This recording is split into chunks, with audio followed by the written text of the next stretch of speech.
இப்பொழுதும் இந்த உபவாச ஜெப மத்தியிலும் ஆண்டவரே நம்முடைய நாமத்தை மகிமைப்படுத்த கிருபை கொடுத்தீங்க. அபிஷேகத்தில் எங்களை நிரப்பினீங்க, ரம்மையாக நடத்தினீங்க, ஜெபத்தில் நடத்தினீங்களே ஸ்தோத்திரம். இப்பொழுதும் வார்த்தையின் பகுதியில் வந்திருக்கிறோம். இந்த வசனத்தின் வெளிச்சம் எங்களுக்கு பிரசித்தம் தந்து எங்களை உணர்வுள்ளதாய் மாற்ற ஒப்பு கொடுத்து ஜெபிக்கிறோம் இயேசு கிறிஸ்துவின் நாமத்தினால். ஆமென் ஆமென். இப்பொழுதும் நம்ம டாக்டரான பைபிளில் symbols for the Bible part 2, ரெண்டாவது பார்ட்டில் சிம்பிள்ஸ் ஃபார் த பைபிள், வேதத்துக்குரிய சின்னங்கள். அதாவது வேதம் எப்படியெல்லாம் உருவாக்கப்பட்டது, எந்த நோக்கமாக உருவாக்கப்பட்டது, அது குறித்து நம்ம தியானிச்சுட்டு வரோம். டாக்டரின் ஆஃப் பைபிள். ஸோ அதில்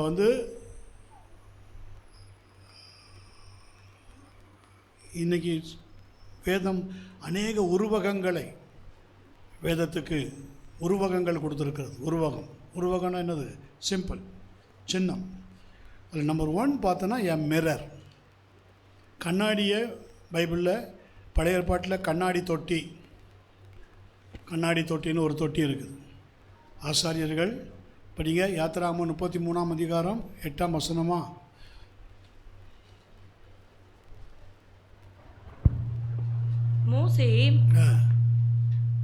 மோசே கூடாரத்துக்கு போகும்போது ஜனங்கள் எல்லாரும் எழுந்திருந்து தங்கள் தங்கள் கூடார வாசலில் நின்று கொண்டு அவன் கூடாரத்துக்குள் பிரவேசிக்கும் மட்டும் அவன் பின்னே பார்த்து கொண்டிருந்தார்கள்.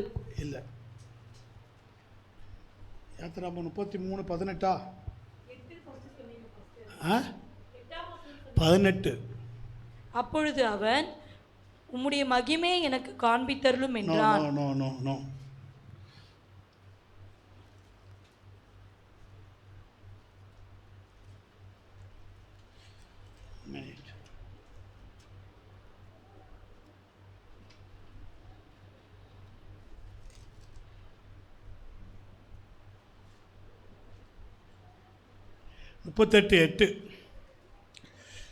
ஆசாரிப்பு கூடாரத்தின் வாசலில் கூட்டமாய் கூடின ஸ்திரீகளின் தர்ப்பணங்களினாலே வெண்கல தொட்டியையும் அதன் வெண்கல பாதத்தையும் உண்டாக்கினான்.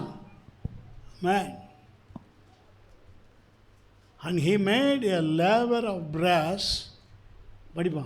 And he made the laver of brass, and the foot of it of brass, of the looking glasses. பாத்தீங்களா? looking glasses. இதுதான் கண்ணாடி தொட்டி. looking glasses of the woman assembling, which assembled at the door of the tabernacle of the congregation.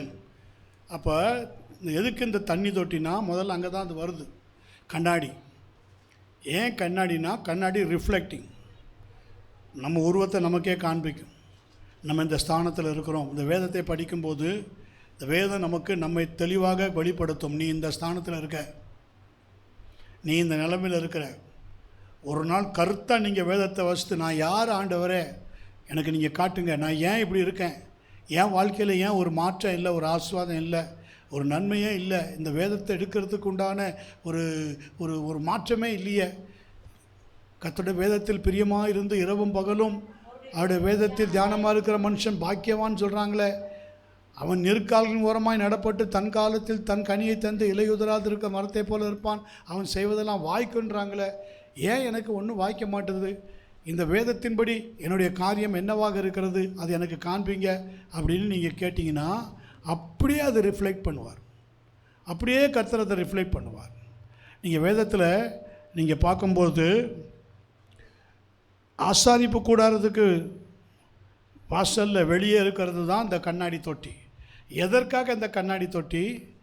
கை கழுவுறதற்கும் தங்களுடைய சகல காரியங்களை பலிபீடத்துக்குள்ளே, ஆசாரிப்பு கூடாரத்துக்குள்ளே வர்றதுக்கு முன்னால் வெளிப்பிரகாரத்தில் இருக்கிற பலிபீடத்தில் தங்கள் கைகளை கழுவி தங்கள் முகங்களை அலம்பி தங்கள் முகங்களை அதில் பார்ப்பாங்க எப்படி இருக்குன்னு. அப்போ அதுதான் முதலாக அங்கே பயன்படுத்தப்படுகிறது. அப்போ அது நம்மை நாமே நிதானித்து அறியக்கூடிய ஒரு காரியமாக அது வேதத்தில் இருக்கிறது. ரெண்டாவது மிரர், வேதத்தில் யாக்கோப் எழுதுகிற நிருபம் 1ஆம் அதிகாரம் 21 25 வரைக்கும் படிங்க. ஆகையால் நீங்கள் எல்லாவித அழுக்கையும் கொடிய துர்குணத்தையும் ஒழித்துவிட்டு உங்கள் உள்ளத்தில் நாட்டப்பட்டதாயும். சபை உள்ள வர்றதுக்கு முன்னாடி, ஆசாரிப்பு கூடாரத்துக்குள்ள வர்றதுக்கு முன்னாடி, பலிபீடத்துக்குள்ள வர்றதுக்கு, பரிசுத்த ஸ்தலத்துக்குள்ள வர்றதுக்கு முன்னாடி நீங்கள் உங்கள் எல்லா வித அழுக்கையும் கொடிய துர்க்குணத்தையும் ஒழித்துவிட்டு உங்கள் உள்ளத்தில் நாட்டப்பட்டதாயும் உங்கள் ஆத்துமாக்களை ரட்சிக்க வல்லமையுள்ளதாக இருக்கிற வசனத்தை சாந்தமாய் ஏற்றுக்கொள்ளுங்கள். அல்லாமலும் நீங்கள் உங்களை வஞ்சியாதபடிக்கு திருவசனத்தை கேட்கிறவர்களாய் மாத்திரமல்ல அதன்படி செய்கிறவர்களாயும் இருங்கள். எண்ணத்தினாலெனில் ஒருவன் திருவசனத்தை கேட்டும் அதன்படி செய்யாதவனானால் கண்ணாடியிலே தன் சுவாப முகத்தை பார்க்கிற மனுஷனுக்கு ஒப்பாயிருக்கிறான். அவன் தன்னைத்தானே like unto a man, he is like unto a man beholding his natural face in a glass. அப்போ கண்ணாடியை எதுக்கு ஒப்பிடுறார் கர்த்தர்? வேதத்துக்கு ஒப்பிடுறது கண்ணாடி. அப்போ அதைத்தான் சொன்னேன். நீங்கள் அதை ஒப்பிட்டு பார்த்து, அந்த வசனத்தை ஒப்பிட்டு பார்த்து அதில் நீங்கள் பார்க்கும்போது உங்களை கர்த்தர் வெளிப்படுத்துவார். நீ தான் அந்த மனுஷன். நான் தான் சொன்னான்ல, வார்த்தை மூலமாக பேசும்போது தாவீதுகிட்ட, நீயே இந்த மனுஷன், நீ செஞ்சதையும் செஞ்சுட்டு ஒன்றும் தெரியாதுன்னு உட்கார்ந்துருக்கிறியா? அப்போ இன்றைக்கி நிறைய பேருடைய வாழ்க்கையில் எப்படி தான் தன் சுவாப கண்ணாடியில் தன் சுவாப முகத்தை பார்க்குற மனுஷனுக்கு ஒப்பாக இருப்பான்.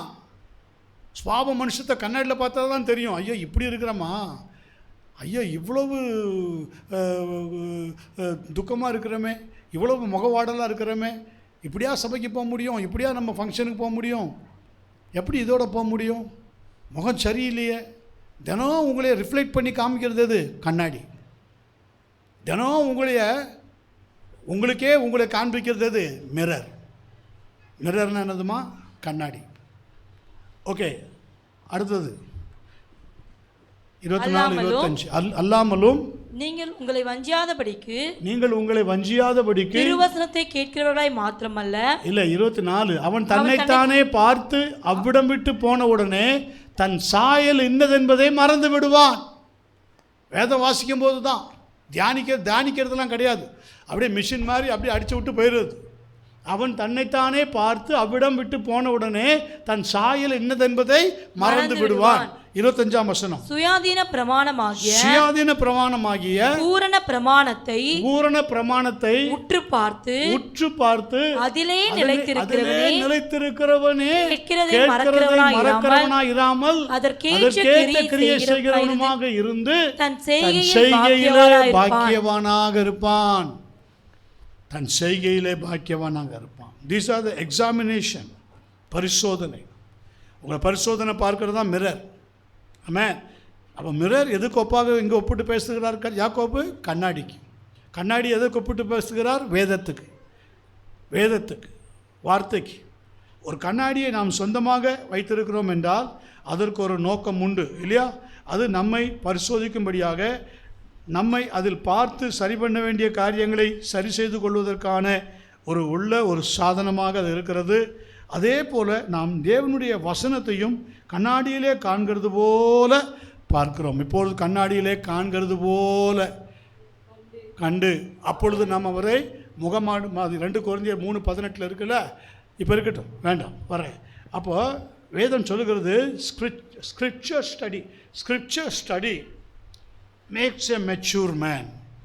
அதாவது வேத வாக்கியங்கள் இதை படிப்பதன் மூலம் ஒரு மனிதனை தேர்ச்சி பெறுவதாக அந்த வேத வாக்கியம் மாற்றுகிறது. ஆமென். எஸ், வேத வாக்கியம் மாற்றுகிறது. இதை குறித்து நீங்கள் யாக்கோபுக்கு எழுதின நிருபம் 1ஆம் அதிகாரம் 17 அதனுடைய 18 வசனங்களை வாசி. நன்மையான எந்த ஈவும் பூரணமான எந்த வரமும் பரத்திலிருந்து உண்டாகி ஜோதிகளின் பிதாவினிடத்திலிருந்து இறங்கி வருகிறது. அவரிடத்தில் யாதொரு மாறுதலும் யாதொரு வேற்றுமை நிழலும் இல்லை. நன்மையான எந்த ஈவும் பூரணமான எந்த வரங்களும் ஜோதிகளின் பிதாவினிடத்திலிருந்து இறங்கி வருகிறது. பரலோகத்திலிருந்து வார்த்தை மாறுதல் இல்லாமல் வருது. இவனுக்கு இந்த வார்த்தை, இவனுக்கு தான் இந்த வார்த்தை, இவனுக்கு தான் இந்த வார்த்தைக்கு தகுதி, அப்படி கிடையவே கிடையாது. ரெவலேஷன். நான் சொன்னது போல் ஆமென். அது யார் தக்க வச்சுக்கிறாங்களோ, யார் அது 4 kinds ஆஃப் சாயில், அது எந்தெந்த கைண்ட்ஸில் இன்னும் ஹார்ட் இருக்கோ அந்தந்த இதுக்கு ஏற்றது போல் தான் அது பலன் செய்யும். சுத்த இருதயம், நல்ல இருதயம்னா நல்ல இருதயமாக பலன் செய்யும். கடின இருதயம்னா எல்லாத்தையும் வசனத்தை கேட்கும் போதே ஸ்டப்பனாக கேட்குறது, ஹார்டனாக கேட்குறது, இல்லை அப்போதைக்கு நல்லா கேட்குறது, அதுக்கு பிறகு அந்த வசனத்தை பற்றி நினைக்கிறதே கிடையாது. இருதயம் கடினப்பட அந்த வசனத்தை எத்தனை முறை படித்தாலும் எத்தனை முறை தியானித்தாலும் அவங்களுக்குள்ளே கிரியேட் செய்யாது. அப்படின்னாக்கா கண்ணாடியில் நீங்கள் பார்க்கணும், நம்ம எந்த நிலைமையில் இருக்கிறேன். ஓ, நான் இப்போ கடினமாக இருக்கிறேன், என் கடின சூழ்நிலையில் இருக்கிறேன், கசப்பு சூழ்நிலையில் இருக்கிறேன், கசப்பான காரியத்தில் இருக்கிறேன். ஆமென். கசப்பான காரியத்தில் இருக்கிறேன். இன்றைக்கி காலையில் நான் ஒரு கிளிப்பை பார்க்க நேர்ந்தது. அதில் ஒரு சகோதரியுடைய சாட்சியை குறித்து ஒரு பாஸ்டர் சொல்கிறார், ஊழியக்கார் சொல்கிறார். அவங்க சபையில் ரொம்ப வருஷத்துக்கு முன்னாடி ஒரு சகோதரி இருந்தாங்கண்ணா. சகோதரி இந்த ஊழியக்காருடைய அப்பா காலத்துலேருந்தே இருக்காங்க. அவங்க எப்போ பாருங்கள் அடிக்கடி கிட்னி ப்ராப்ளம், கிட்னியில் கல் அப்படி தான் சொல்லிகிட்டே இருப்பாங்களாம். இதுக்காக டாக்டர்கிட்ட போனாங்களாம், எவ்வளோ டாக்டரை பார்த்தாங்களாம், எவ்வளோ ஊழியக்கார் என்ன பூசிலாம் ஜெபிச்சு பார்த்தாராம், சுகமே ஆகலையாம். கடைசியில் ஒரு நாள் இந்த பாஸ்டர் ஹவுஸ் விசிட்டிங் போயிருக்கார்.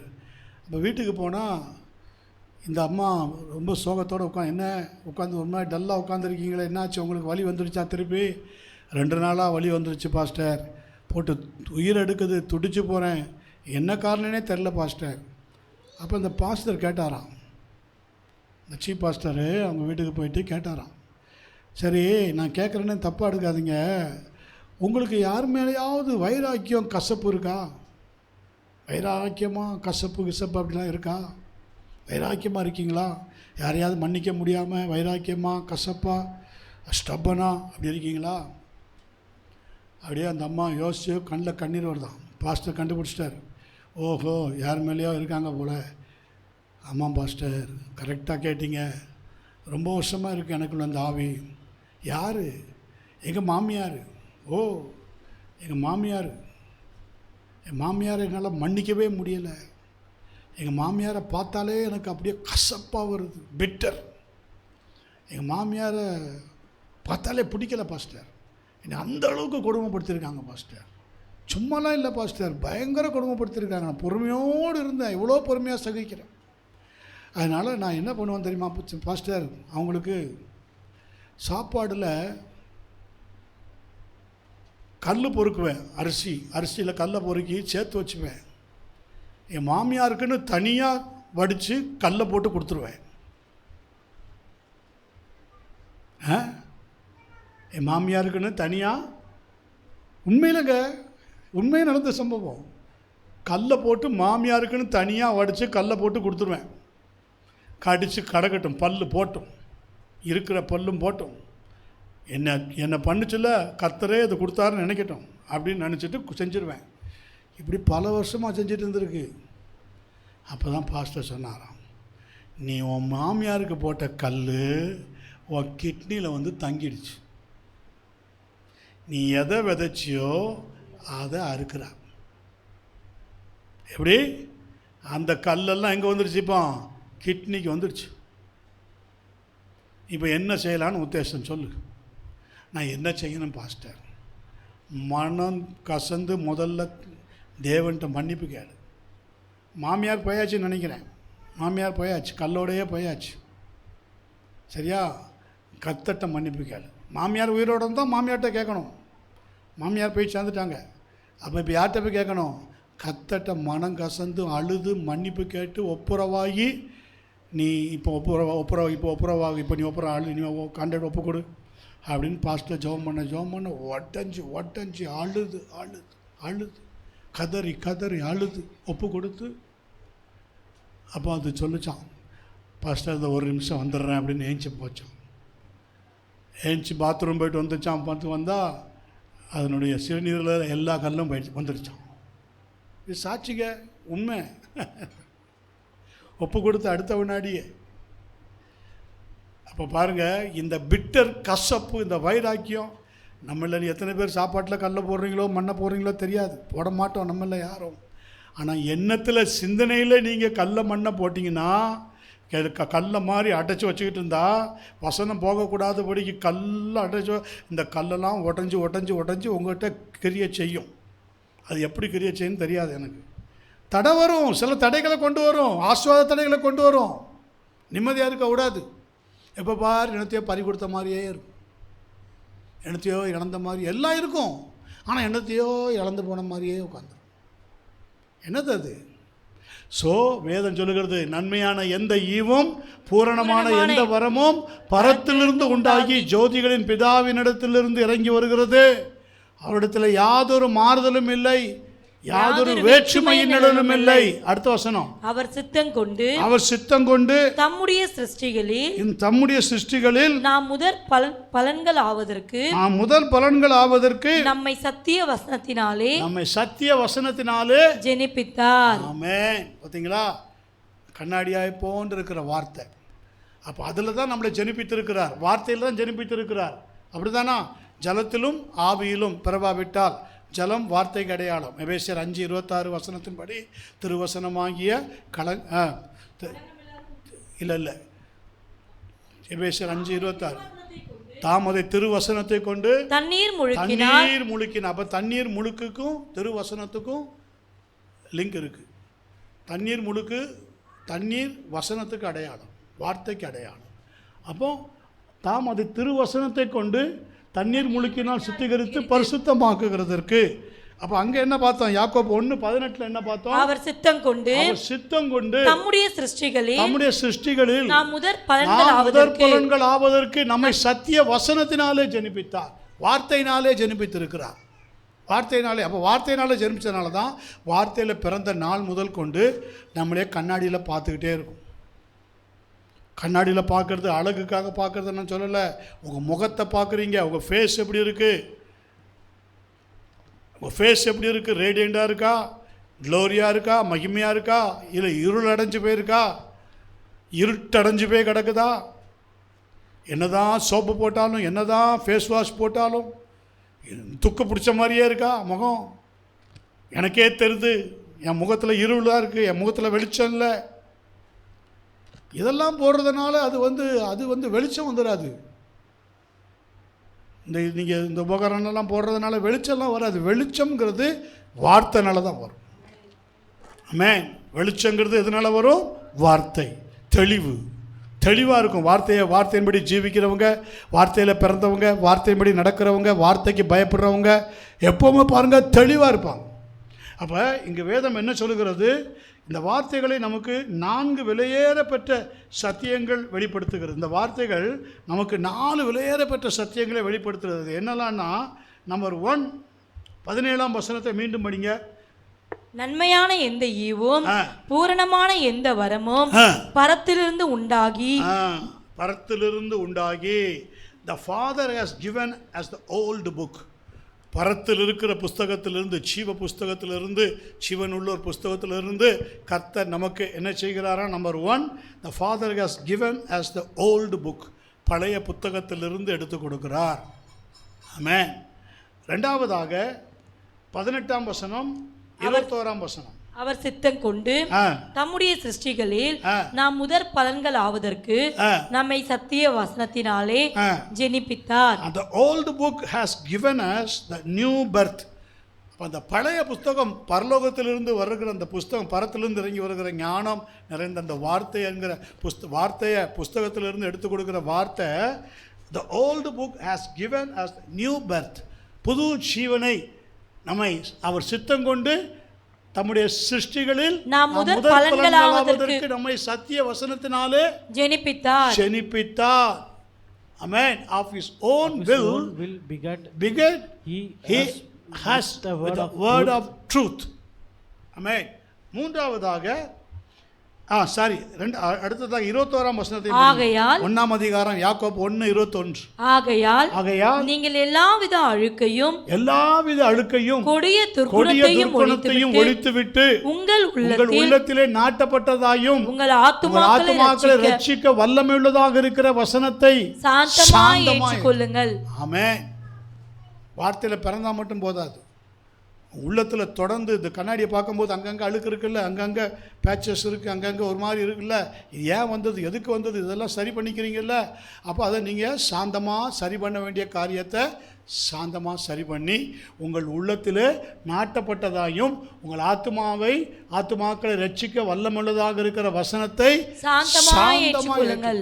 இது இதனால தான் வந்திருக்கு. அந்த சகோதரி சாந்தமாக ஏற்றுக்குச்சுல்ல, பாஸ்டர் கேட்ட உடனே. இன்றைக்கி நிறைய பேருக்கு சாந்தமாலாம் ஏற்றுக்க மனசு வரல. அவங்க செய்கிற காரியமே அவங்களுக்கு வினையாக வரும்போது அதை மறைச்சி அடுத்ததுக்கு ஜம்ப் பண்ணி ஓடணும் தான் பார்க்குது. அடுத்ததுக்கு ஜம்ப் பண்ணி போயிடணும், அங்கே தேறிடுவோம், அங்கே மாறிடுவோம், அங்கே பிரச்சனை மாறிடும். மாறவே மாறாது. கர்த்தருடைய ஆவிக்கு மறைவாக நீ எங்கே போனாலும் மாறாது. நீ சாந்தமாக மாறணும். இந்த சாந்த குணம் உனக்குள்ளே வரணும். அதை சரி பண்ண வேண்டிய காரியங்களை சரி பண்ணணும். நீ தான் சரி பண்ணணும், நீ தான் சரி பண்ணணும். நீ தான் சபைக்கு வர்ற, உனக்கு தான் கர்த்தர் பேசுகிறார், உனக்கு தான் கர்த்தர் பேசுகிறார். எங்கேயோ இருக்கிறவங்களுக்கு இல்லை. ஆமென். எங்கேயோ இருக்கிறவங்களுக்கு வார்த்தை தான், ஆனால் அவங்க அதை அறிந்து கொள்ளும் போது தான் அவங்களுக்கு அது பலன். ஆமென். இப்போ மூன்றாவதாக யாக்கோபு 1:25 சுயாதீன பிரமாணமாகிய பூரண பிரமாணத்தை உற்று பார்த்து அதிலே நிலைத்திருக்கிறவனே கேட்கிறதை மறக்கிறவனாய் இராமல் அதற்கேற்ற கிரியை செய்கிறவனாய் இருந்து தன் செய்கையில் பாக்கியவானாய் இருப்பான். The believer is therefore to read it carefully. சுயாதீன பிரமாணத்தை பூரண பிரமாணத்தை உற்று பார்த்து அதில் நிலைத்திருக்கணும். அதை சரியாக கேர்ஃபுல்லாக வாசித்து அதை உற்று பார்த்து அதில் நிலைத்திருக்கிறவனே கேட்கிறவனே மறக்கிறவனாக இராமல் அதற்கேற்ற கிரியை செய்கிறவனாக இருந்து தன் செய்கைகளிலே பாக்கியவானாய் இருப்பான். சும்மா இல்லை, வார்த்தை மூலமாக தான் நமக்கு எல்லாம். கண்ணாடி தான் நமக்கு. சொந்தமாக ஒரு கண்ணாடியை வச்சுட்டு டெய்லி பார்த்து பார்த்தானே வர்றோம். ஆமென். Praise God. ஒரு நாள் நீங்கள் கண்ணாடி பார்க்காம வந்துருங்க பார்க்கலாம். உங்கள் மைண்ட் செட் எப்படி இருக்குது பாருங்கள், யோசிச்சு பாருங்கள். இங்கே இருக்கிற எல்லோரும் தான், என்னையும் சேர்த்து தான். கண்ணாடி பார்க்காம ஒரு நாள் நீங்கள் தூங்கி எழுந்துச்சு அப்படியே வந்துருங்களேன் பார்ப்போம். யாராவது வர முடியுமா? வந்திருக்கீங்களா? அப்படி வந்திருக்கீங்க. எத்தனை நாள் அப்படி வந்திருக்கீங்க? வருஷக்கணக்காக வந்திருக்கீங்களா? எப்பயாவது என்னைக்காவது கண்ணாடியை பார்த்துருக்கீங்களா? பார்த்துருக்கீங்க. சரி. அப்போ நான் என்ன சொல்ல வரேன்னா, கண்ணாடி பார்க்குறது அழகுக்காக இல்லை, அது உற்று பார்க்குறது எதுக்கு பார்க்கணும்? நிதானித்து உங்களை அறியறது. கண்ணாடி எதுக்கு ஒப்பனையாக சொல்லப்படுறது? கர்த்தருடைய வார்த்தைக்கு, வேத வசனத்துக்கு, வேத வார்த்தைக்கு தான் கண்ணாடி. அதுக்கு தான் கண்ணாடி. நீங்கள் நெஜ கண்ணாடியவே நினச்சிக்காதீங்க. நெஜ கண்ணாடியே பாருங்கள், பார்த்தா தான் தெரியும். அதுமாரி வார்த்தையே பாருங்கள். வார்த்தையை உங்களுக்கு பிரசங்கிக்கிற வார்த்தை, உங்கள் வீடு தேடி வர்ற வார்த்தை, உங்கள் இருதயத்தில் தங்கியிருக்கிற வார்த்தை இல்லையா, அவைகளை நீங்கள் கண்ணாடியை போல பார்த்தா தான் உங்களுக்கு புரியும். 22 வசனம். அல்லாமலும் நீங்கள் உங்களை வஞ்சியாதபடிக்கு திருவசனத்தை கேட்கிறவர்களாய் மாத்திரமல்ல அதன்படி செய்கிறவர்களாயும் இருங்கள். ஆமென். அதை உட்கொள்கிறவர்களாக இருக்கணுமா?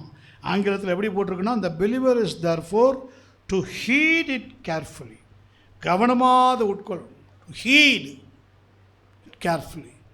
அல்லாமலும் உங்களை வஞ்சியாதபடிக்கு திருவசனத்தை கேட்கிறவர்களாய் மாத்திரம் அதன்படி செய்கிறவர்களாக, deceiving your own self. அதன்படி செய்யணும். இங்கே தான் நிறைய பேர் தப்பு பண்ணுறான். கேட்குறான், எல்லாம் தெரியும், டக்குன்னு வசனத்தை போட்டுருவாங்க. வாட்ஸ்அப்பில் போடுறோம் வசனம்லாம் பார்த்தீங்கன்னா நெஞ்சை உருக்குற மாதிரி இருக்கும், கண்ணீர் வடிக்கிற மாதிரிலாம் இருக்கும் வசனம். இந்த பக்கம் குத்தி நம்மளை கிழிக்கிற மாதிரிலாம் இருக்கும். ஆனால் அந்த வசனத்தின்படி செய்கிறாங்கன்னா ஒன்றும் கிடையாது.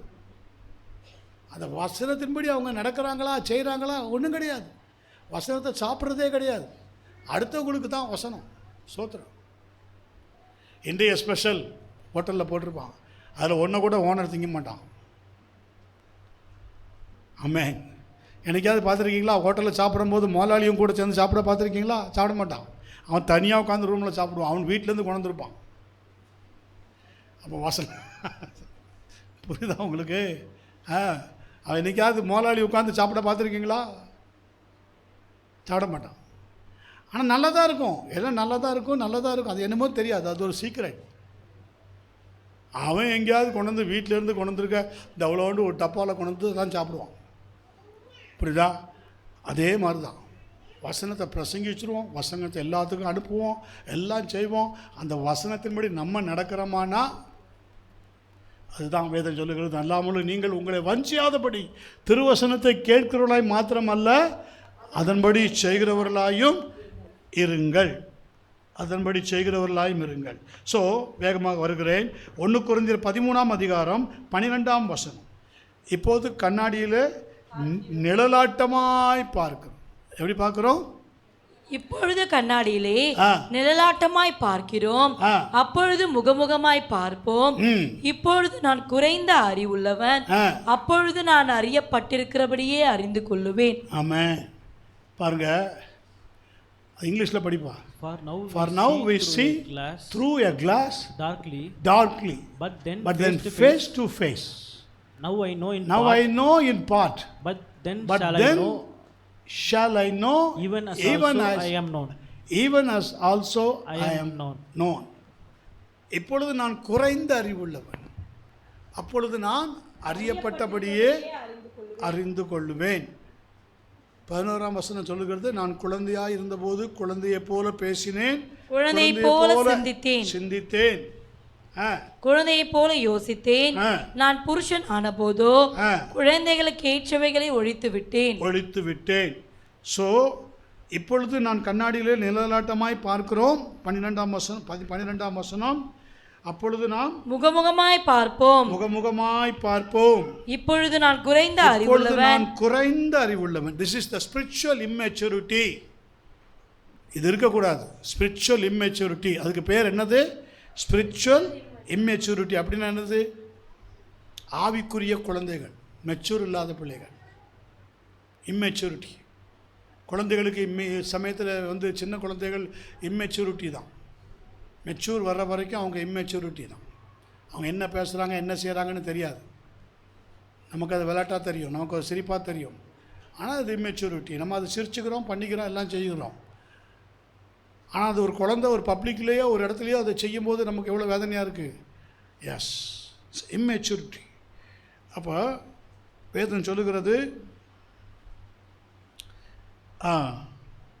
அதாவது inability to receive strong doctrine, பலமான வார்த்தைகளை ஏற்றுக்கொள்ள இயலாதவர்கள்.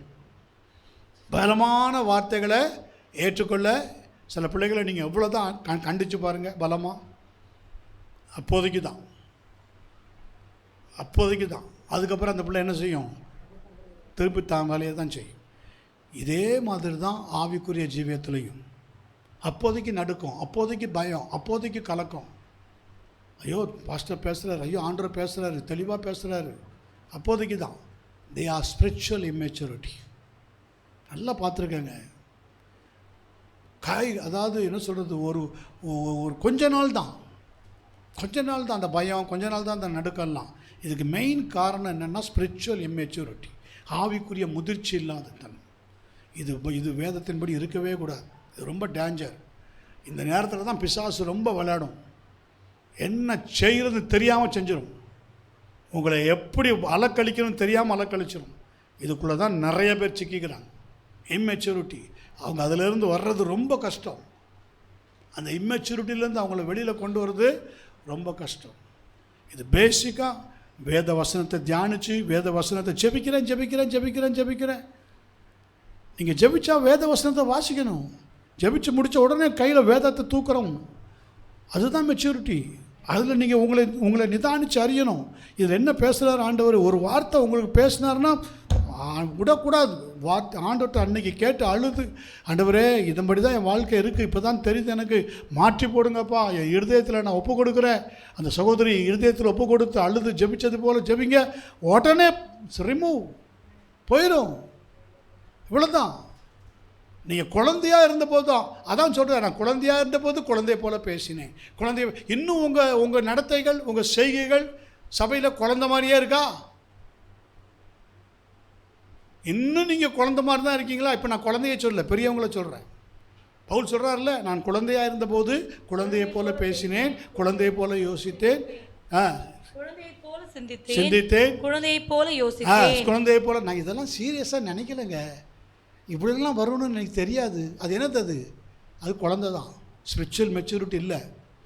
எப்படி உனக்கு மெச்சூரிட்டி இல்லாமல் போச்சு? You are immaturity. இப்படிலாம் வரும்னு நான் நினைக்கிறேன், என் வாழ்க்கையில் இப்படிலாம் வரும்னு நினைக்கல. இப்படி வந்துடுச்சே, இப்படி ஆயிடுச்சே, இப்படி ஃபெயிலியர் ஆகி போச்சே, ஒன்று வந்தால் ஒன்று சறுக்குதே, எப்படி இது பாசிபிள்? இம்மெச்சூரிட்டி. ஆனால் அடுத்த வசனம் என்ன சொல்லுது? நான் புருஷனான போதோ. நான் புருஷன் என்னது? மெச்சூரிட்டி. நான் புருஷனான போதோ, புருஷனான போதோ அங்கே என்னப்பா போட்டிருக்கு? But when I became a man. மேன்னா யாரு? பேபி வந்து இம்மெச்சூரிட்டி, மேன்னா யாரு? Maturity. when I became man, I put away childish things. அந்த குழந்தைகளுக்கு ஏற்றவைகளை நான் என்ன செய்து விட்டேன்? ஒழித்து விட்டேன். இதான் கண்ணாடியில் உங்களை பார்க்குறது. வேதத்தின்படி உங்களை ஆராய்ந்து பார்த்து உங்களை நடத்துறது இதுதான் அந்த மிரருடைய வேலை. புரியுதா? ஆமென். மிரரை நீங்கள் எதுக்கு பார்க்கணுங்கிறது இருக்குது. உங்களை பூரணமாக வெளிப்படுத்துறதுக்கு மிரர் உதவும். உங்களை ஒரு பூரண மனுஷனாய் வெளிப்படுத்துறதுக்கு மிரர் உதவும். புரியுதா உங்களுக்கு? ஆமென். அதே போல தான் வார்த்தை. So yes, so the spiritual இம்மெச்சூரிட்டினா பலமான வார்த்தைகளை ஏற்றுக்கொள்ள முடியாதவர்கள். இவங்க எங்கே இருக்காங்க? 1 கொரிந்தியர். இவங்களுக்கு என்ன பேர் போட்டிருக்கு தெரியுமா? இங்கிலீஷ் டிக்ஷனரியில் cry baby. The cry baby அப்படின்னா என்னது? அழுகிற குழந்தை. எப்போ பாரு அழுதுகிட்டே கிடக்கும், எப்போ பாரு சினுங்கிட்டே கிடப்பான். ஒன்றும் சரியில்லை பாஸ்டர், ஒன்றும் சரியில்லை, ஒன்றும் சரி. இந்த அம்மா வாயிலேருந்து, இந்த ஐயா வாயிலேருந்து இதான் வரும். என்ன சரியில்லை?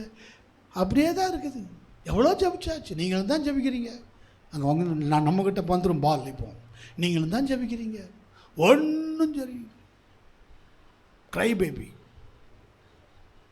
ஆமாம், நான் நிறைய பார்த்துருக்கேன்.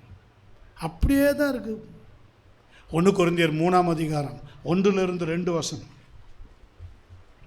மேலும் சகோதரரே, நான் உங்களை ஆவிக்குரியவர்கள் என்று எண்ணி உங்களுடனே பேசக்கூடாமல். பார்த்தீங்களா?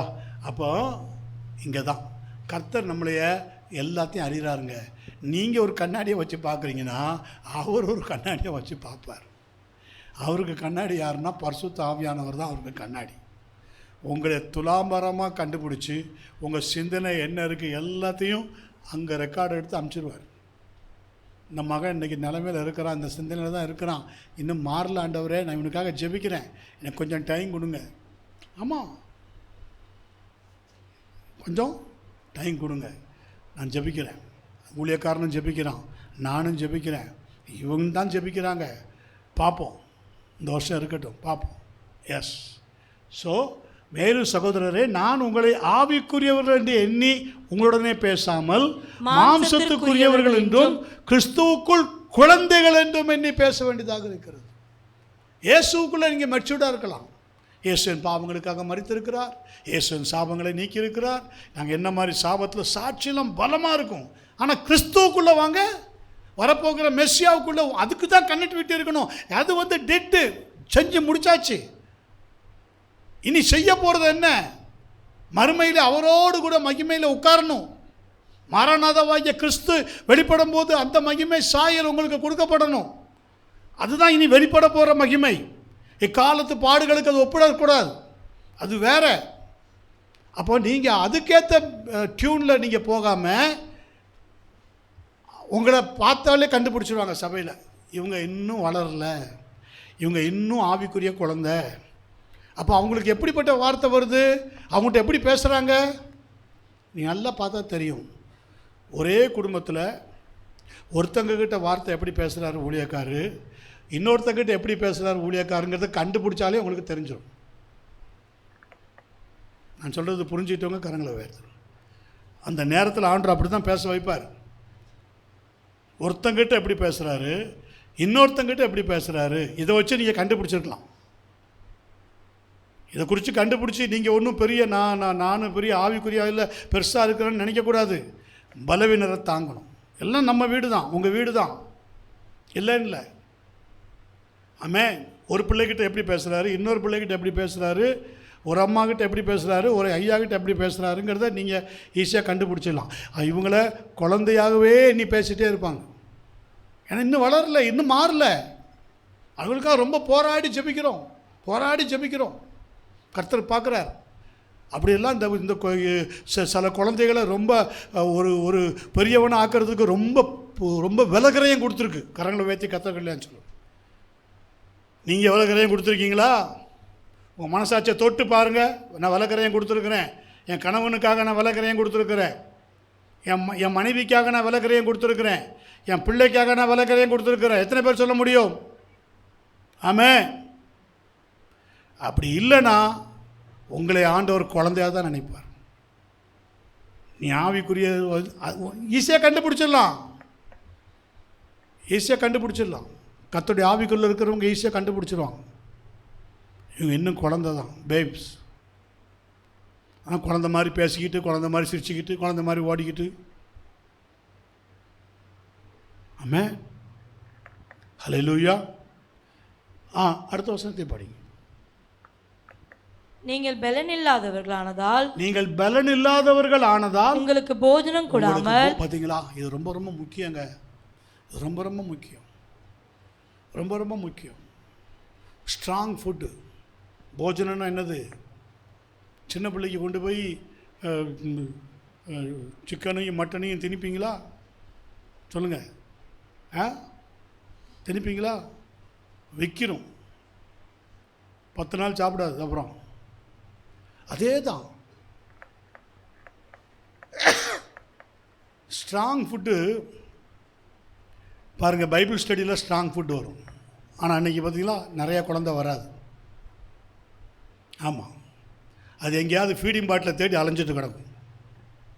எங்கே பால் கிடைக்கும், முட்டி பால், ஆவின் பால், அப்படியே அலையும் ரோடா சோத்திரம். ஆமாம், ஸ்ட்ராங் ஃபுட்டு, அபிஷேக கூட்டம் வராது. அப்போ இவங்களை என்னென்னு நினைக்கிறது?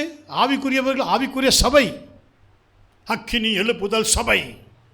இந்த அக்கினி எழுப்புதல் சபையில் நீ எங்கே இருக்க? என்னவா இருக்க? சொல்லுங்க, என்னவா இருக்க? இந்த தூக்கி கொண்டு வராங்கல்ல, குழந்தைய தூக்கிட்டு வர்றாங்க, உட்கார வைக்கிறாங்க, கொண்டு போகிறாங்க, தூக்கிட்டு வராங்க, உட்கார வைக்கிறாங்க, கொண்டு போகிறாங்க. இதே கேஸ் தான். தூக்கிட்டு வந்து உட்கார வச்சு, வாங்க ஜெபம் பண்ணுவோம், போவோம், வாங்க, சரி வர்றேன், அப்படியே வந்துட்டு அப்படியே போக வேண்டியதுதான். குழந்தை தான், போக்கும் வரத்தும் பால்வாடிக்கு போகிற குழந்தைகள். ரொம்ப துக்கத்தோடு பேசுகிறேன் இந்த வார்த்தையெல்லாம். ஆமென். யாரையுமே குறிப்பிட்டு பேசலை, பாரத்தில் பேசுகிறேன். ஏறக்குறைய நம்ம சபையில் ஒரு 5-6 குழந்தைங்க இருந்தது. என்ன செய்யணும்னு தெரியாமலே இருக்குது. 5 குழந்தை இருக்குது, 6 குழந்தை 7 குழந்தை இருந்த லிஸ்ட்டில் 2 குழந்தைகள் நல்ல ஒரு புருஷனாக மாறிடுச்சு எனக்கு தெரிஞ்சு. இன்னும் 5 அப்படியே தான் இருக்குது, சுற்றிக்கிட்டு கிடக்குது குழந்தை மாதிரி. போராடி கொண்டிருக்கிறோம். இதெல்லாம் நீங்கள் ஆவிக்குரிய கண்களில் பார்த்தா தான் உங்களுக்கு தெரியும். அதனால தான் அவங்கள்ட்ட பேசும்போது நீங்கள் எவ்வளோ ஸ்ட்ராங்காக பேசுங்க. குழந்த மாதிரியே சிரிச்சுக்கிட்டு ஓகே பாஸ்டர் அப்படின்னால என்னது? குழந்தை தான். சில இது ரொம்ப நடிக்கும். அப்படியே பாஸ்டர், ஐயோ பயமாக இருக்குது பாஸ்டர். அப்பவும் பார்த்துடலாம், அது சரியான குழந்தை, இன்னும் மெச்சூரிட்டி ஆகலை. நான் இனிமேல் செய்ய மாட்டேன் பாஸ்டர், இனிமேல் செய்ய மாட்டேன். இந்த குழந்தை பொண்ணுல அப்போதைக்கு இன்னும் பண்ண மாட்டேன், இனிமேல் செய்ய மாட்டேன், விட்டுருங்க. அதே கதை.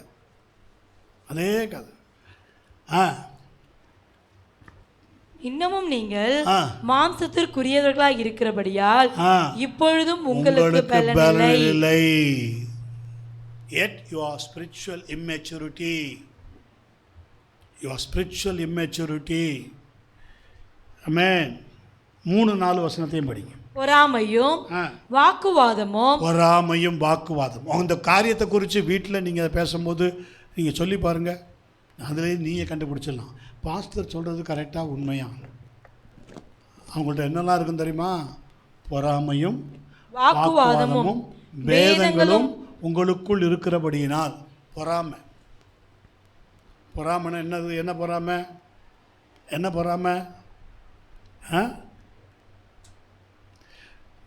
நீங்கள் அவங்ககிட்ட இருக்கிற காரியத்தை குறித்து சொல்லுங்கள்.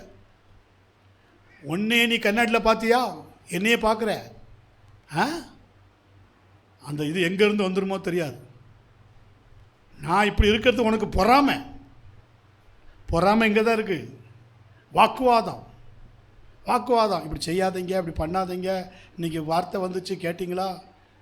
அது உனக்கும் தான் வந்துச்சு. கேட்டியா? உனக்கும் தான் வந்துச்சு. என்னையே கார்னர் பண்ணாத. இதெல்லாம் என்னது? மனுஷ மார்க்கமாய் மாம்சத்துக்குரியவர்களாக இருந்து. அப்போ இது குழந்தை தானே, மெச்சூரிட்டி இல்லாத குழந்தை தானே இல்லையா? இம்மெச்சூரிட்டி அப்படின்னா என்ன சொன்னேன்? முதிர்ச்சி இல்லாதவர்கள், ஆவிக்குரிய முதிர்ச்சி இல்லாதவர். செஞ்ச தப்பை திருப்பி தேஞ்ச ரெக்கார்டு மாதிரி செஞ்சுட்டே இருக்கிற. கேட்டால் ஒரு சிரிப்பு. அது எங்கே இருந்தால் அந்த சிரிப்பு வருமோ தெரில. நடுக்கம் வரணும். அனனியா சபீராளுக்கு நடுக்கம் வந்தது, சிரிப்பு வரல. எவ்வளோ பெரிய காரியத்தை செஞ்சுருக்கிறோம், எவ்வளோ பெரிய முட்டாள்தனத்தை செஞ்சுருக்கிறோம். ஆனால் அந்த வேர்ட் ஃப்ளோக்குள்ளே அவங்க முந்தலை. பட் அந்த வேர்ட் ஃப்ளோ ஸ்ட்ராங்காக வரும்போது கண்டமிங் வேர்ட் வந்துருச்சு, நியாய தீர்ப்பு வார்த்தை வந்துருச்சு. அது ஒன்றும் பண்ண முடியாது. இன்றைக்கி கிருபையின் காலமாக இருக்கிறதுனால கர்த்தர் அதெல்லாம் கண்ட்ரோல் பண்ணுறார். ஸ்தோத்திரம். Hallelujah. Amen. This man is the carnal man. Carnal means மாம்சிக மனிதன். இதுக்கு மூல பாஷையில் சொல்லப்போனால் சர்க்கிகோஸ் மேன். சரி, இப்போ 1ஆம் வசனத்தை வாசிங்க. மேலும் சகோதரரே நான் உங்களை ஆவிக்குரியவர்கள் என்று எண்ணி உங்களுடனே பேசக்கூடாமல் மாம்சத்துக்குரியவர்கள் என்றும் கிறிஸ்துவுக்குள் குழந்தைகள் என்றும் எண்ணி பேச வேண்டியதாக ஆயிற்று. சர்க்கிகோஸ் மேன். கேரக்டரிஸ்டிக்ஸ் ஆஃப் சர்க்கிகோஸ் மேன். குழந்தையை போல மனுஷர். எபேசியர் 4ஆம் அதிகாரம் 14ஆம் வசனம், கலாத்தியர் 4ஆம் அதிகாரம் 3ஆம் வசனம். முதல்ல எபேசியர் 4ஆம் அதிகாரம் 14ஆம் வசனம். நாம் இனி குழந்தைகளாயிராமல் மனுஷருடைய சூதும் வஞ்சிக்கிறதற்கு ஏதுவான தந்திரமுள்ள போதகமாகிய பலவித காற்றினாலே அலைகளைப் போல அடிபட்டு அலைகிறவர்களாக இராமல். ஆமென். நாம் இனி குழந்தைகளாக இராமல் மனுஷருடைய சூது. இப்படிப்பட்டவங்கள்ட்ட மனுஷருடைய சூது இருக்கும். அதுக்கு பின்னால் சில மனுஷாவிகள் இருக்கும். நான் நல்லா பார்த்துருக்குறேன். சில பேரை சபைக்கு கூட்டு வருவாங்க. இவங்க தான் அவங்களுக்கு வேட்டு வைக்க போகிறாங்கன்னு நமக்கு தெரிஞ்சிடும் முதல்ல. எல்லாம் உண்மை, நான் பார்த்துருக்குறேன். திடீர்னு இவங்க வாழ்க்கையில் ஒருத்தவங்க வந்து ஜாயிண்ட் ஆவாங்க. இவங்க எங்கேருந்து வந்தாங்க? ரொம்ப ஆர்வமாக இருக்காங்க பாஸ்டர், இந்த பொண்ணு ரொம்ப ஆர்வமாக இருக்குது, எசப்பானா உயிர், எசப்பானா அப்படியா. ஆனால் ஆண்டவர் சொல்லுவார், இது மேலே நல்ல கண்ணை வை. நல்ல கண்ணை வச்சு பார்த்தா கண்டுபிடிச்சிடலாம். எப்போ கண்டுபிடிச்சிடலாம்? ஆவியில் இங்கே எல்லோரும் நிரம்புகிறாங்க பாருங்கள், அந்நிய பாஷை பேசி நிரம்புகிறாங்க பாருங்கள், அப்போ கண்டுபிடிச்சிடலாம். இது ஆவி இல்லாத சரீரம். சரி, இப்போ தான் வந்திருக்கு. அப்போ கூட அந்த ஆவிக்குரிய காரியங்களை அதால் என்ன செய்ய முடியலை, ஏற்றுக்க முடியலை. இது மட்டும் குனிஞ்சு கேட்கன்னு சிரிக்கும். அப்போ ஈஸியாக கண்டுபிடிச்சிடலாம். ஆகா, இந்த ஆவி ஒரு நோக்கத்தோடு ஒரு முகாந்தரத்தோடு இங்கே வந்து ஒட்டிக்கிட்டு இருக்குது. இதுதான் இவங்களுக்கு குழி தோண்ட போகுது. எஸ், ஆமென். சில குடும்பத்தில் குழி தோண்டிட்டு இருக்கு. எந்த நேரத்தில் விழுமோ தெரியாது.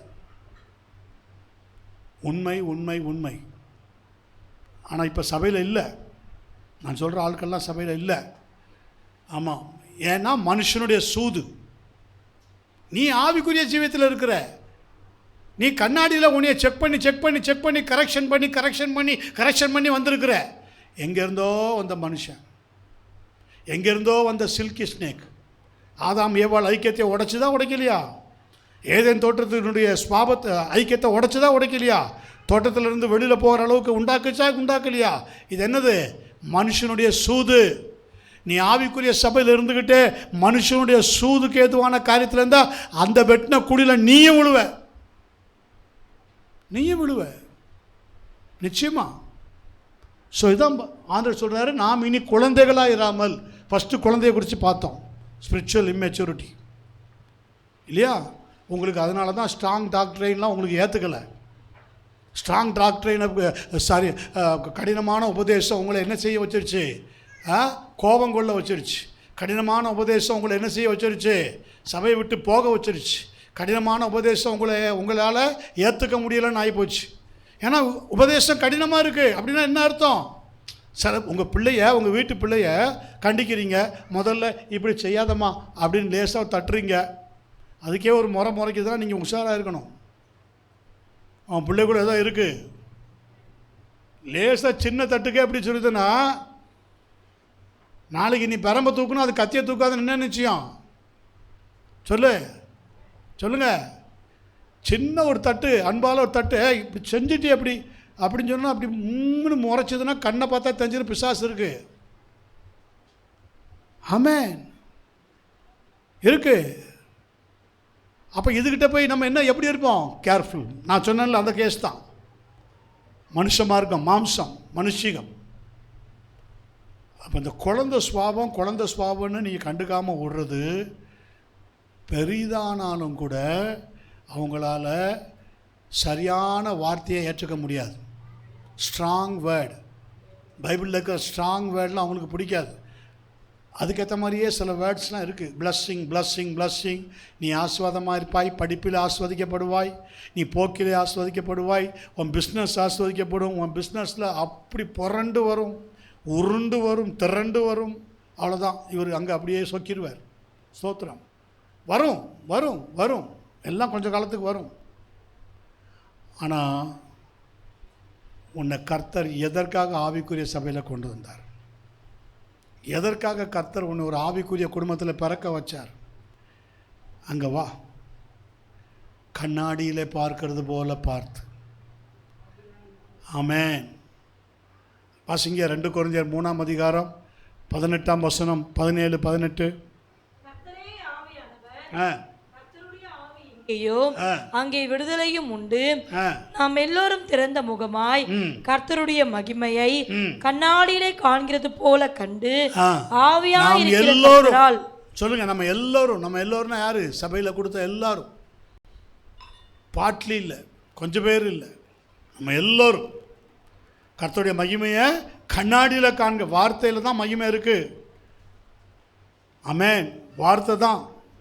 இந்த வார்த்தை பேச தான் நீ மகிமைக்குள்ளே நீ கடந்து வருவ. மகிமை உன்னை மூடும். மகிமை மூடுறதை நீ கண்ணாடியிலே பார்த்துடலாம், வார்த்தையிலே பார்த்துடலாம். இந்த வார்த்தை உனக்குள்ளே எவ்வளோ கிரியை செஞ்சுருக்கு, இந்த வார்த்தை உன்னை எவ்வளோ தூரம் நடத்திருக்கு, இந்த வார்த்தையில் எவ்வளோ தூரம் நீ உணர்த்தப்பட்டிருக்கிற, இந்த வார்த்தையில் எவ்வளோ தூரம் நீ கடந்து வந்திருக்கிற, இந்த வார்த்தையை எவ்வளோ தூரம் நீ கடைப்பிடிச்சிட்டு வர்ற, இந்த வார்த்தையை எவ்வளோ தூரம் ஸ்ட்ராங்காக காத்துக்கிட்டு வர, இந்த வார்த்தை உன்னை எப்படி அவ்வளவு சரியாக நடத்தி கொண்டு வருகிறது. ஆமென்.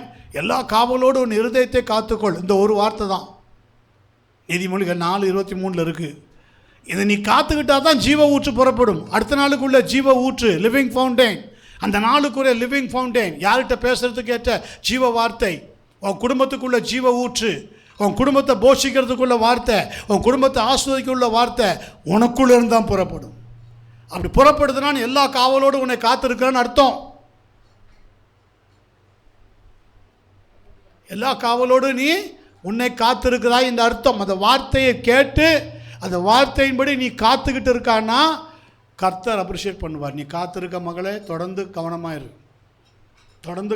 இரு. ஜீவ ஊற்று உனக்குள்ளே இருந்து புறப்பட்டு கொண்டே இருக்கும். Don't worry.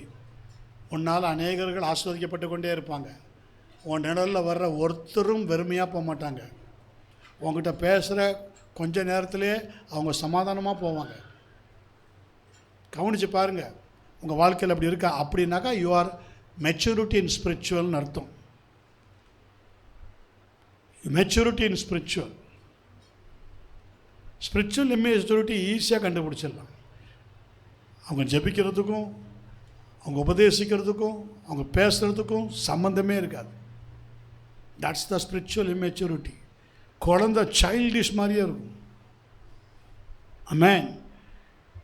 ஓகே, கலாத்தியர் 4ஆம் அதிகாரம் 13ஆம் வசனம், 3ஆம் வசனம். கலாத்தியர் 4ஆம் அதிகாரம் 3ஆம் வசனம். அப்படியே நாமும் சிறு பிள்ளைகளாய் இருந்த காலத்தில் இவ்வுலகத்தின் வழிபாடுகளுக்கு அடிமைப்பட்டவர்களாய் இருந்தோம். ஆமென். These are the Sarkicus men. அப்படின்னா என்ன சொன்னேன்? 1 கொரிந்தியர்ல 13ஆம் அதிகாரம் 1ஆம் வசனத்தில் பார்த்தீங்களே,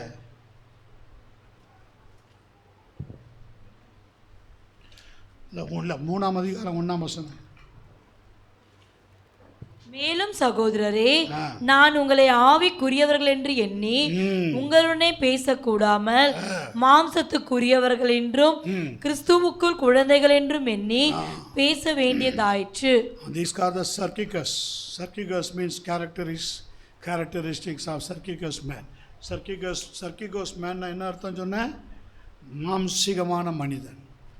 ஆவியில் பிறந்து ஆவியில் வளர்ந்து ஆவியில் நடந்து கூட இன்னும் மாம்சத்துக்கும் அவங்களுக்கும் சம்பந்தம் இருக்குது. மாம்சிகமான காரியம் எந்த நேரத்துலையும் மாம்சத்தின் கிரியைகள் வெளிப்படலாம். மாம்சிகமான மனுஷனுக்குள்ள எந்த நேரத்துலையும் பகிரங்கமாக வெளிப்படலாம். அவ்வளோதான். எந்த நேரத்துலையும் அது கிரியை வெளிப்படும். கவனமாக இருக்கணும். இந்த காரியத்தில் தான் ரொம்ப கவனமாக இருக்கணும். 2 பேதுரு 1ஆம் அதிகாரம் 9ஆம் வசனம். 2 பேதுரு 1ஆம் அதிகாரம் 9ஆம் வசனம். கொஞ்சம் பேர் தான் நோட்ஸ் எடுக்கிறீங்க, கொஞ்சம் பேர் நோட்ஸே எடுக்கிறது இல்லை. இருதய கற்பலகைகளில் எழுதுறீங்களோ என்னமோ தெரியாது. விசுவாசத்தின் பலனாகிய ஆத்தும ரட்சிப்பை அடைகிறீர்கள். இவைகள் இல்லாதவன் எவனோ அவன் முன் செய்த பாவங்களற மன்னிக்கவும். 2 பேதுரு 1:9. இவைகள் இல்லாதவன் எவனோ அவன் முன் செய்த பாவங்களற தான் சுத்திகரிக்கப்பட்டதை மறந்து. ஓகே, இவைகள் இல்லாதவன் எவனோ அவன் முன் செய்த பாவங்களற தான் சுத்திகரிக்கப்பட்டதை மறந்து கண் சொருகி போன குருடனா இருக்கிறான். இதனால தான் நிறைய பேர் சுத்திகரிப்புக்கே வரமாட்டான். அப்படியே வந்தாலும் சுத்திகரித்து போனாலும் அடுத்த சுத்திகரிப்பில் பாருங்க கண் சொருகி போன குருடனாக இருப்பான். ஒரு வாட்டி சுத்திகரிச்சுட்டு போயிடுவோம், பந்தி எடுத்துருவோம். அடுத்த மாதம் பந்திக்கு முன்னாடி பாருங்கள் கண் சொருகி போன குருடன். இவங்கெல்லாம் யார்? சர்க்கிகோஸ் மேன். கர்னல் மாம்சீக சிந்தனை எப்போவுமே இருக்குது. இவங்கெல்லாம் லைக் எ பேபிஸ், குழந்தைகள். கிறிஸ்துவுக்குள் குழந்தைகள் தான் அவங்ககிட்ட பேசணும். புரியுதா? ஒரு குழந்தைகிட்ட சொல்லி பார்ப்பீங்க, என்ன செய்வீங்க? அடிக்கவும் முடியாது. புரியுதா? என்ன சொன்னாலும் புரியாது, என்ன சொன்னாலும் அதுக்கு விளங்காது. என்ன செய்வீங்க சொல்லுங்கள். என்ன செய்வீங்க? நான் சொல்கிறது இப்போ டைரெக்டாக சின்ன குழந்தைய சொல்லலை. சின்ன குழந்தை மாதிரி இருக்கிறவங்க, மாம்சீகத்தில் இருக்கிறவங்க. கேரக்டரிஸ்டிக்ஸ் ஆஃப் சர்க்கிகஸ். ஆமென். தான் சுத்திகரிக்கப்பட்டதை மறந்து, பாவங்களார சுத்திகரிக்கப்பட்டதை மறந்து கண் சொருகி போன குருடனாக இருக்கிறான். Blind, spiritual blind. So spiritual immaturity. Samson the maturity man. But பாருங்கள், தலிலால் மடியில் என்னைக்கு படுத்தானோ அன்னைக்கே தொலைஞ்சது இம்மெச்சூரிட்டி. ஆமென். கடைசியில் என்னாச்சு? கண் சொருகி போன கூட 2 கண்ணும் இழந்து போகிற அளவுக்கு போச்சு. 2 கண்ணையும் பெலிஸ்தர்கள் என்ன செஞ்சுட்டாங்க? பிடுங்கிட்டாங்க இல்லையா? ஆமென். அடுத்ததாக 2வது 1 பேதுரு 2ஆம் அதிகாரம் 2ஆம் வசனம். 1 பேதுரு 2:2. சகல துர்க்குணத்தையும் சகலவித கபடத்தையும் வஞ்சகங்களையும் பொறாமைகளையும் சகலவித புறங்கூறுதலையும் ஒழித்துவிட்டு is unable to receive anything but milk.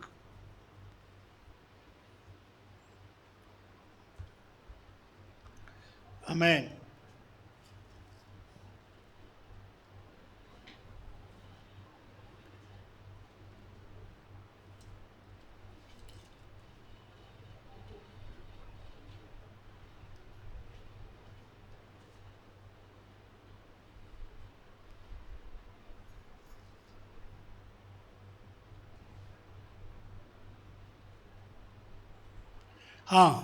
மூணாம் வசனத்தை படிங்க. நீங்கள் வளரும்படி புதிதாய் பிறந்த குழந்தைகளைப் போல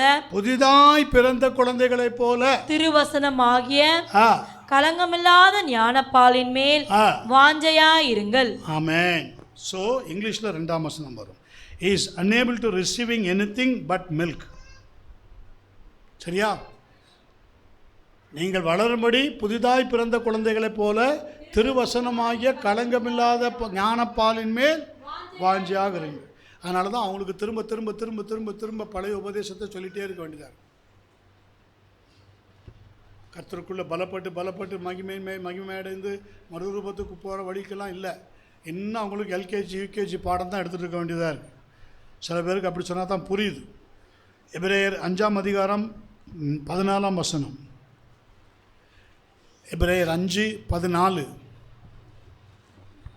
பலமான ஆகாரமானது நன்மை தீமை என்னதென்று பலமான ஆகாரம் என்னது? இவ்வளோ நேரம் பார்த்தோம்ல, ஸ்ட்ராங் ஃபுட்னா என்னது? ஸ்ட்ராங் டாக்ட்ரைன், பலத்த உபதேசம். அது அவங்களால ஏற்றுக்க முடியல. எங்களுக்கு ஃபீடிங் தான், களங்கமில்லாத ஞானப்பால், அதான் எங்களுக்கு வேணும். பேசிக் நாலேஜ் தான் எங்களுக்கு இருக்குது. பேசிக் நாலேஜ் சின்ன பிள்ளைய போல தான். அப்போ அவங்களுக்கு இது ஒத்து வராது. அப்போது அவங்க எப்படி இருக்க வேண்டிய ஆளுங்க? பலமான ஆகாரமானது நன்மை தீமை என்னதென்று பயிற்சியினால் பகுத்தறியத்தக்கதாக முயற்சி செய்யும் ஞானோந்தரியம் உடையவர்களாகிய பூரண வயது உள்ளவர்களுக்கே தகோ. இதுக்கு தான் தேவன் ஆதியில் ஆதாம் ஏவாளுக்கு வெயிட்டிங்கில் வச்சார். அந்த ஜீவ விருட்சத்தின் கனியை குறித்து, ட்ரீ ஆஃப் நாலேஜை குறித்து எல்லாத்தையும் சாப்பிடுன்னு சொன்னார். ஜீவ விருட்சத்தின் கனியை சாப்பிடுன்னு சொன்னாரா? சொல்லலை. எல்லாத்தையும் சாப்பிடு. எதை சாப்பிடக்கூடாதுன்னு சொன்னார்? நன்மை தீமை அறியத்தக்க விருட்சத்தின் கனியை சாப்பிடாதன்னார். இன்க்ளூடிங் ஜீவ விருட்சம் சாப்பிடுன்னு தான் சொன்னார். அதை மறைச்சி வச்சுருந்தார். புரியுதா? அதனால் அவனுக்கு என்ன செய்ய முடியலை? பேபி, அவங்க குழந்தை, ஆதாமும் குழந்தை, ஏவாளும் குழந்தை. அவங்கள்ட்ட கேட்கறதுக்கு மனசு வரல. ஆண்டவரே, அப்போ எல்லாத்தையும் சாப்பிடுங்கன்னா 2 தானே நீங்கள் வச்சுருக்கீங்களே, 2 இது உண்டாக்கியிருக்கீங்களே, ஒன்று ஜீவ விருட்சம், ஒன்று நன்மை தீமை விருட்சத்துக்கு விருட்சம். நன்மை தீமை விருட்சத்தின் தானே சாப்பிடக்கூடாதுன்னு சொல்கிறீங்க. அதை சாப்பிட்லாமா? எதை சாப்பிட்லாமா? ஜீவ விருட்சத்தை சாப்பிட்லாமா? அப்படின்னா அவன் கேட்டிருக்கணும். அவன் கேட்பான்னு கர்த்தர் வெயிட் பண்ணார். அவன் ஞானம் தெரிய அவன் அவனுக்கு ஞானம் தெரியுங்க. அது இங்கிலீஷில் படிப்பா, இங்கிலீஷில் படி. But strong meat belongeth to them that are full age. Even those who strong meat என்ன சொன்னேன்? பலமான ஆகாரம் என்னது? வார்த்தை. சரியா? Even those who by reason of use have their senses exercised. பாத்தீங்களா? senses exercised அப்படின்னா என்னது? சென்சஸ்னா என்னது?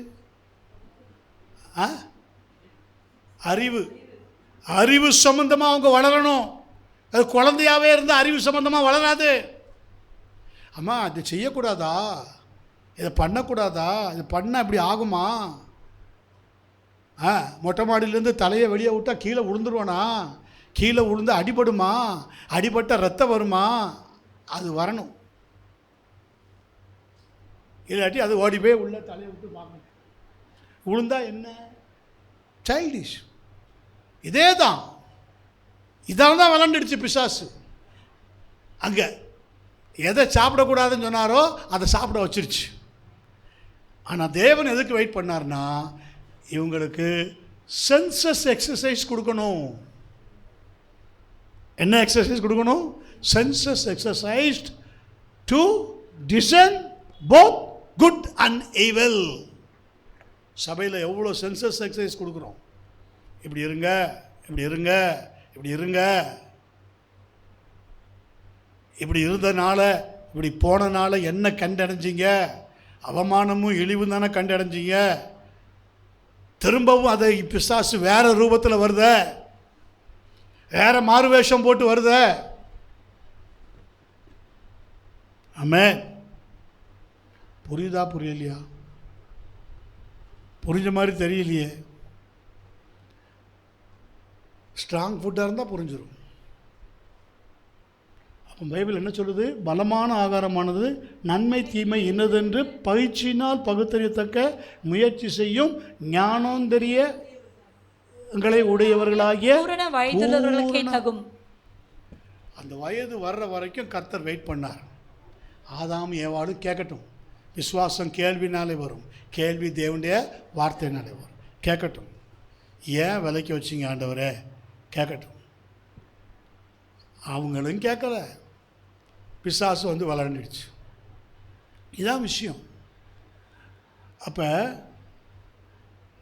கர்த்தர் அதுக்கு தான் சபையில் சில காரியங்களை நீங்கள் அறியத்தக்க நீங்கள் கேட்கணும். ஏன் பாஸ்டர், நான் அப்படி யாராவது கேட்குறாங்களான்னு நானும் பார்க்குறேன். ஏதோ 1-2 பேர் கேட்ட மாதிரி ஞாபகம் எனக்கு. ஏன் பாஸ்டர் எனக்கு இப்படி இருக்குது? இதுக்கு என்ன தான் வழி? கேட்டிருக்காங்க, 1-2 பேர் கேட்டிருக்காங்க. என்ன தான் செய்யலாம்? அப்போ ஒரு பாரம் என்னை அழுத்தும். உண்மைங்க, இதெல்லாம் உண்மை. ஒரு பாரம் என்னை அழுத்தும். ஆண்டவரே, இவ்வளவு இன்னசென்ட்டாக கேட்குறாங்களே, எவ்வளோ தூரம் இதாக கேட்குறாங்களே, ஞானாந்தரியங்களை அறிய முயற்சி செய்கிறாங்க. மெச்சூர்டு. புரியுதா?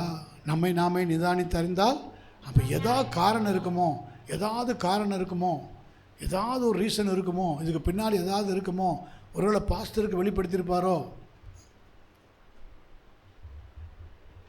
கேட்பாங்க. அப்படின்னா அவங்க குழந்தையா? மெச்சூர். நான் சொல்கிறேன், சீக்கிரம் அவங்களுக்கு நியாயம் கிடைக்கும். கிடச்சிருக்கு சபையில் இருக்காங்க. அப்போது ஏன் கர்த்தர் அப்படி நினைக்கிறாரு? ஏன் அப்படி இந்த வசனம், அந்த எபிரேயர் 5:14, நீங்கள் அதனுடைய ரிசல்ட் எங்கே இருக்குன்னா 12:13 படிங்க, புரியும். காலத்தை பார்த்தால், புரியுதா? காலத்தை பார்த்தால் போதகராக இருக்க வேண்டிய. அப்படின்னா என்ன அர்த்தம்? சபையில் விசுவாசியாக வந்து இன்னும் கை சூப்பிட்டு குழந்தையாகவே இருப்பேன், பேபி. காலத்தை பார்த்தால் போதகர்களாக இருக்க வேண்டிய உங்களுக்கு தேவனுடைய வாக்கியங்களை மூல உபதேசங்களை, அதான் பேபி ஃபீடிங், மூல உபதேசம், இனிஷியல் ஃபுட்டு, ஃபீடிங் பாட்டில். இதை உங்களுக்கு திருப்பி திரும்பி திரும்பி திரும்பி சொல்லணும். எவ்வளோ தூரம் சொல்லு?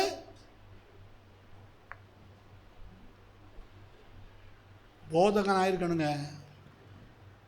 அப்படிதானே போட்டிருக்கு. For the time to be teachers. Teachers என்னது? போதகர்களுக்கு இன்னொரு பேர் இருக்குது, டீச்சர்ஸ். உபதேசியார். யாருக்காவது டீச் பண்ணியிருக்கியா? உன் டீச்சிங்கை கேட்டு யாராவது ஆஸ்வதிக்கப்பட்டிருக்காங்களா? உன் டீச்சிங்கை கேட்டு உங்கள்கிட்ட 10 மாதம் பேசாமல் இருந்திருக்காங்களா? உங்கள்கிட்ட 10 மாதம் பேசாமல் இருக்காங்கனாக்கா உன் டீச்சிங் சரியில்லை. நீயே ஒரு குழந்தை. உன் டீச்சிங்கை கேட்டு ஒன்று நடுங்கணும். புரியுதா? ஆமாம். உன் டீச்சிங்கை கேட்டு யோசிக்கணும், சிந்திக்கணும்.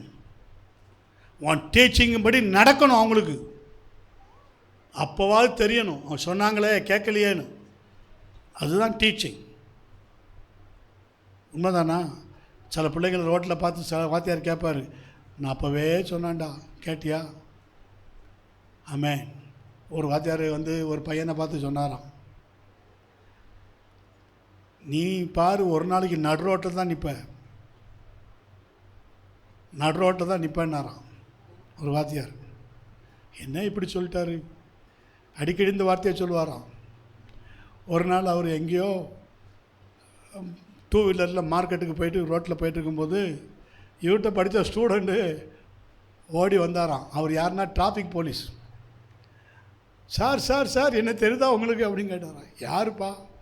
சார் நீ நடு ரோட்டில் தான் நிற்பேன்னு சொன்னீங்களே, ஞாபகம் இருக்கா? நான் நடு ரோட்டில் தான் நிற்கிறேன். உங்கள் வார்த்தை அப்படியே பழிச்சிருச்சுப்பா. நான் டிராஃபிக் போலீஸ் சார், நடு ரோட்டில் நின்று டிராஃபிக் போலீஸாக நிற்கிறேன். ஆமென். அவன் அந்த வார்த்தையை அப்படி மாற்றிக்கிட்டான். ஆனால் நடு ரோட்டில் நிற்கிறதுக்கு அர்த்தம் வேறு. தனிச்சு விடப்பட்டு நடு ரோட்டில் நிற்கிறது எல்லாம் போச்சே யோபு மாதிரி. சரியா? கவனமாக இருங்க. காலத்தை பார்த்தால் போதகர்களாக இருக்க வேண்டிய உங்களுக்கு தேவனுடைய வாக்கியங்களின் மூலோபதேசங்களை மறுபடியும் உபதேசிக்க வேண்டியதாக இருக்கிறது.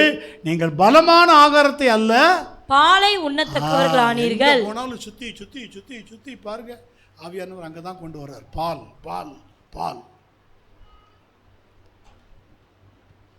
பலமான ஆகாரம் உங்களுக்கு பிடிக்க மாட்டுது, கேட்க மனசு இல்லை. அடுத்த வசனம். பால் உண்கிறவன் குழந்தையா இருக்கிறபடியினாலே நீதியின் வசனத்தில் பழக்கம் இல்லாதவனாய் இருக்கிறான். ஆமென். நீதியின் வசனத்தில் பழக்கம் இல்லை, பைபிளை படிக்கிறது இல்லை, தியானிக்கிறது இல்லை, அதன்படி நடந்திருக்கமான்னு கண்ணாடியில் ஒப்பிட்டு பார்க்கறது இல்லை. இந்த வருஷத்தில் இந்த மாதத்தில் கர்த்தர் கொடுத்த வாக்கு தத்தத்தின்படி நடத்தியிருக்கிறாரா? பரலோகத்தின் தேவனானவர் காரியங்களை கைகூடி வர பண்ணுவார். அவருடைய ஊழியக்காரராகிய நாங்கள் எழுந்து கட்டுவோம். எதையாவது கட்டியிருக்கிறியா? ஒரு ஆத்மாவை கட்டி எழுப்பியிருக்கிறியா? ஒரு ஆத்மாவுக்கு ஸ்ட்ராங்காக சத்தியம் சொல்லி ஸ்ட்ராங் ஃபுட்டை கொடுத்துட்டு வந்திருக்கியா? ஆமென். இல்லை கண்டித்து பேசியிருக்கியா? கண்டித்து எச்சரிச்சிருக்கியா? காரியங்கள் நீ சொன்ன வார்த்தைகள் காரியங்கள் கைகூடி வர பண்ணியிருக்கா? வியாதி சுகமாக சொன்னிய வியாதி சுகமாயிருக்கா? வீட்டில் பிரச்சனை தீருன்னு சொன்னிய வீட்டில் பிரச்சனை தீர்ந்துருக்கா? சோத்திரம் பார்க்கணும், செக் பண்ணு. அப்படின்னா நீ கண்ணாடியில் ஒன்று டெய்லி செக் பண்ணுற. நீ டீச்சராக இருந்தா, டீச்சர்னால் என்னது? மற்றவங்களுக்கு உபதேசிக்கிறது. உண்மை. சில எத்தனையோ பேர் வீட்டில் தாய் தகப்பனுக்கு பிள்ளைகள் டீச்சராக இருக்கு, பார்த்துருக்கீங்களா? அதுக்காக அது அறிவு மேற்பட்ட பிள்ளைகள் கிடையாது. தாய் தகப்பன்மார்களுக்கு பிள்ளைகள் டீச்சிங் பண்ணுது. டீச்சிங்னா என்னது? நீங்கள் இன்னும் பழைய இதில் இருக்காதீங்க, இப்படி இருங்க, பைபிள் வசனம் இப்படி சொல்லுது, இப்படி இருங்க அப்படிலாம் சொல்கிறவங்க இருக்காங்கல்ல. ரசிக்கப்படாத தாய் தகப்பன்களுக்கெல்லாம் பிள்ளைகள் தானே, டீச்சர் தானே. அப்போ ஃபைனலி 1 கொரிந்தியர் 3ஆம் அதிகாரம் 3ஆம் வசனம். இல்லை ஓகே, 1 கொரிந்தியர் 3ஆம் வசனம் 3ஆம் வசனம். பொறாமையும் வாக்குவாதமும் பேதங்களும் உங்களுக்குள் இருக்கிறபடியால் நீங்கள் மாம்சத்திற்குரியவர்களாய் இருந்து மனுஷ மார்க்கமாய் நடக்கிறீர்கள் அல்லவா? 1 கொரிந்தியர் 2ஆம் அதிகாரம் 13ஆம் வசனம். அவைகளை நாங்கள் மனுஷ ஞானம் போதிக்கிற வார்த்தைகளாலே பேசாமல் பரிசுத்த ஆவி போதிக்கிற வார்த்தைகளாலே பேசி ஆவிக்குரியவைகளை சம்பந்தப்படுத்தி காண்பிக்கிறோம். டீச்சர்ஸ் இவங்க தான் மெச்சூர், இவங்க தான் பலமான ஆகாரத்தினால தேர்ச்சி பெற்று இருக்கிறாங்க. இவங்க தான் ஞானந்தரிய இருதயம் உடையவர்களாக, அந்த ஞானம் உள்ளவர்களாக இருக்கிறாங்க. சபையிலேயும் இருப்பாங்க, சின்ன பிள்ளையாகவும் இருப்பாங்க, மற்றவங்களுக்கும் உபதேசிப்பாங்க. Not only servant of God's. இதுக்கு ஆப்போஸ்ட் என்னதுன்னா 3ஆம் அதிகாரம் 4ஆம் வசனம். ஒருவன் நான் பவுலை சேர்ந்தவன் என்றும் வேறொருவன் நான் அப்போலுவை சேர்ந்தவன் என்றும் சொல்லுகிறபடியால் நீங்கள் மாம்சத்திற்குரியவர்கள் அல்லவா? இது ஒரு குரூப்பு. நான் இந்த குரூப்பு, எனக்குன்னு குரூப் இருக்குது சபையில். நான் இந்த குரூப்பு, நான் அந்த குரூப்பு. எப்படி இருக்குது பார்த்தீங்களா? ஏகமாய் கெட்டார்கள் ஆயிரம். கவனமாக இருக்கணும். அன்றைக்கே இருந்திருக்கு. நான் பவுலை சேர்ந்தவன் என்றும் அப்போலோவை சேர்ந்தவன் என்றும் சொல்லுகிறபடியால் நீங்கள் மாம்சத்திற்குரியவர்கள் அல்லவா? இதுவும் மாம்சம், இதுவும் குழந்தை தான். டினாமினேஷன் சபையில் குரூப் ஃபார்மிங் நம்ம சபையில் இல்லை சொல்கிறேன். 3ஆம் அதிகாரம் 6ஆம் வசனம். நான் நட்டேன், அப்போலோ நீர் பாய்ச்சினான், தேவனே விளைய செய்தார். தேவனே விளைய செய்தார். ஜெபம் பண்ணுவோமா? ஜெபம் பண்ணுவோம். சோத்திரம். யாக்கோப் 1ஆம் அதிகாரம் 23, 25, 23, 24, 25. ஸ்தோத்திரம். எண்ணத்தினாலெனில் எண்ணத்தினாலெனில் ஒருவன் திருவசனத்தை கேட்டும் திருவசனத்தை கேட்டும் அதன்படி செய்யாதவனானால் கண்ணாடியிலே தன் சுவாப முகத்தை பார்க்கிற மனுஷனுக்கு ஒப்பாயிருப்பான். ஹல்லேலூயா, ஹல்லேலூயா, ஹல்லேலூயா. ஆண்டவரே, எங்கள் சுவாபம் முகத்தை, சுவாப மனுஷிகத்தை இன்னும் நாங்கள் ஒழித்து விடாமல், கண்ணாடியில் எத்தனை முறையோ வார்த்தை எங்களோட பேசியும், வார்த்தை எங்களோட தனிப்பட்ட விதத்தில் பேசி, சபையில் பேசி, பைபிள் ஸ்டடியில் பேசி, ஆண்டவரே யூத் மீட்டிங்கில் பேசி, ஆண்டவரே அபிஷேக கூட்டத்தில் பேசி, சபை ஆராதனையில் எங்களோட கூட பேசி, எத்தனை முறை ஆவிக்குரியவைகளோடு சம்மந்தப்படுத்தி நீங்கள் பேசி, ஆனால் இன்னும் நாங்கள் அதை குழந்தைகளாக, இன்னும் நாங்கள் சைல்டிஷாக, இன்னும் ஸ்பிரிச்சுவல் இம்மெச்சூரிட்டியாக சபை இருக்குமானால் கர்த்தர் மன்னித்து சபையை ஒரு மெச்சூரிட்டியாய் மாற்ற ஜெபிக்கிறேனப்பா. இன்றைக்கு வேத வசனத்தின் வெளிச்சம் பிரசித்தம் தந்து வேதைகளாகிய ஒவ்வொருவரையும் உணர்வுள்ளதாய் மாற்றி அனுப்ப நான் ஜெபிக்கிறேன். கர்த்தருடைய கரம் அப்படியே செய்கிறதுக்காய் ஸ்தோத்திரம், ஸ்தோத்திரம், ஸ்தோத்திரம். ஏசு கிறிஸ்துவின் நாமத்தினால் ஜெபிக்கிறோம். ஜெபங்கேளும் ஜீவனுள்ள நல்ல பிதாவே, ஆமேன், ஆமேன். ஆத்துமாவே கர்த்தரை ஸ்தோத்திரி, முழு உள்ளமே அடி பரிசுத்த நாமத்தை ஸ்தோத்திரி. ஆத்துமாவே கர்த்தரை ஸ்தோத்திரி, கர்த்தர் செய்த சகல நன்மை விவகாரங்களையும் ஒருபோதும் மறவாதே. ஆமென். அல்லேலூயா, அல்லேலூயா, அல்லேலூயா. யாவரும் கர்த்தருடைய நாமத்தினாலே ஒருவருக்கொருவர் வாழ்த்து சொல்லி